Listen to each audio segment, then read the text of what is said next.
Bonjour et bienvenue dans cette nouvelle vidéo. Aujourd'hui, nous allons regarder très rapidement comment personnaliser les listes dans Business Central grâce aux filtres. Alors, on peut personnaliser les données de type liste dans Business Central pour améliorer la visibilité dans le cas où nous avons beaucoup de données ou bien pour afficher ce dont on avons besoin sans chercher dans des centaines et des centaines de lignes. Attention, ça ne remplace pas l'archivage des données, mais nous avons quand même un meilleur affichage et donc prendre des décisions plus rapidement.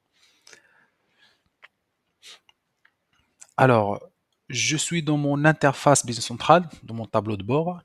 Là, je suis avec le rôle gestionnaire, gérant d'entreprise. Donc, j'ai quand même une visibilité sur pas mal de données. Et on va prendre l'exemple des factures ventes enregistrées. Ça, c'est l'exemple qui nous intéresse. Donc là, on voit bien que nous avons pas mal de factures qui sont un peu, qui sont des factures qui sont payées, non payées, qui sont annulées, d'autres qui ont été corrigées par des avoirs, etc. Et donc là, on voit bien que nous avons toutes les factures enregistrées tout simplement.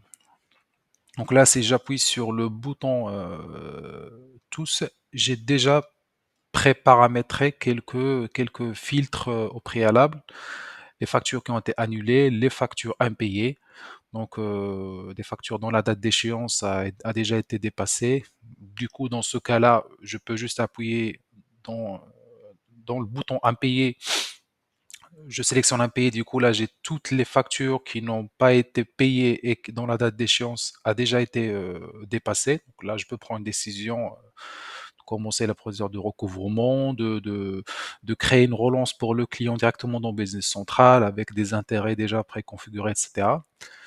Voilà, je peux prendre une décision. Donc là, j'ai déjà une visibilité, je peux décider de ce que je veux faire.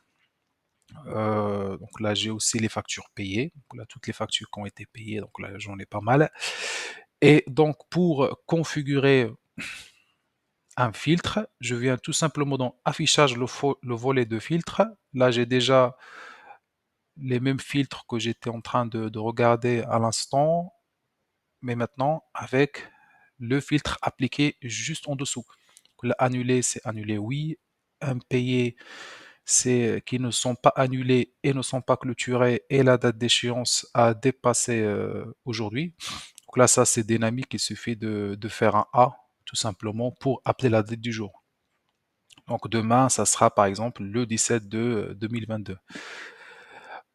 Tout simplement, bah, ça se passe comme ça. Bah, du coup, on va faire un exemple. On va faire un exemple avec un filtre dont le montant TTC dépasse les 1000 euros. Voilà, on peut le faire comme ça. Donc là, je viens dans tous et j'appuie sur filtrer la liste par. Je fais filtrer. Et donc là, j'ai toutes les données qui sont associées à ma facture. Là, je vois que j'en ai pas mal. Et pour ne pas passer trop de temps là-dessus, je vais sélectionner le montant TTC qui est supérieur à 1000 euros. Et j'appuie sur les trois points qui sont juste là, afficher plus d'options, et je fais un enregistrer sous.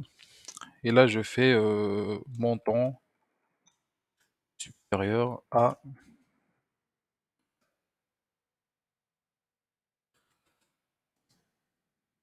1000 euros. Et ça va s'enregistrer tout seul. Donc là, je vois bien que le filtre tous n'a pas été changé. Par contre, le montant supérieur à 1000 euros, celui-là a été changé. Donc, essayons de regarder un peu ce filtre-là. Est-ce qu'il a bien été appliqué? Du coup, là, on voit bien qu'il n'y a que les montants qui sont supérieurs à 1000 euros qui sont affichés dans notre grille. Donc là, on peut imbriquer les filtres entre eux en disant je veux les factures avec un montant supérieur à 1000 euros qui n'ont pas été payées et dont la date d'échéance a été passée. Donc là, on peut juste jouer sur les filtres, comme je viens de vous le montrer ici, et on peut mettre autant qu'on veut. Donc ce système de filtre, il ne s'applique pas uniquement que sur les factures, mais aussi sur les avoirs, sur la liste des clients, la liste des fournisseurs, par exemple avec un fournisseur dont le montant, dont le solde ne dépasse pas 5 000 euros, etc., etc.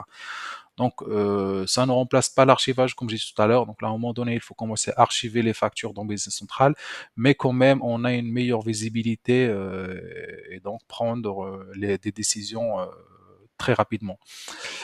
Merci beaucoup pour votre temps et je vous souhaite une très bonne journée.